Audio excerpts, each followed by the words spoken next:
The novel is about a queer woman. It's clear from the get-go. And yet, the only explicit reference I remember, and of course I could be wrong, other than, of course, the repeated references to the lover, is you do say on page 10, so again, very early on, quote, "There's something that happens when you live in a nice apartment in a pleasant neighborhood in my city, especially if you grew up queer in an inhospitable place."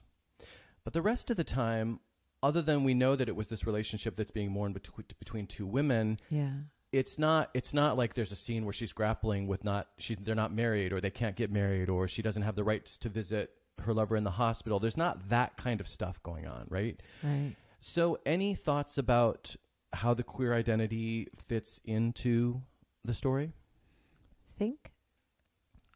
I think that I am queer, and it's almost like time and place. It's not really, they're kind of inextricable from my imagination and my material of my life, and that I have been in queer relationships with women my whole life, and that those relationships were they were relationships. And then grief, we all experience grief. That's it.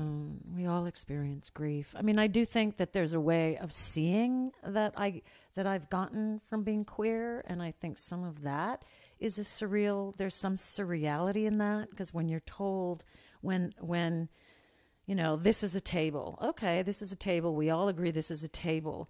But what if it's a duck?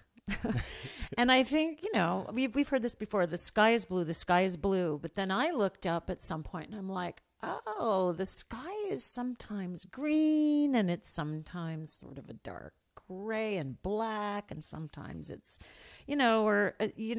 we agree on a certain reality. But the reality that I agreed on, as though it was just floor, was that I was going to grow up and either become a nun or, which would have been fine, I suppose, but I was not nun. I was never nun material, and my mother knew it. Yeah. Or that I was going to fall in love, and always fall in love came first, and marry, and have at least 6 to 8 children, and that's life too. And then something else started happening. Some other creature started coming forward, and some other vision. And it really broke. That was also a breaking open. It's like a seeing underneath, a world under a world, like grief. Mm-hmm. And so it did give me a different way of looking at the world. And then, so I think vision. I think it's mm-hmm. It's just woven into who I am, yes. And the vision, and that's my material. So right. There it is.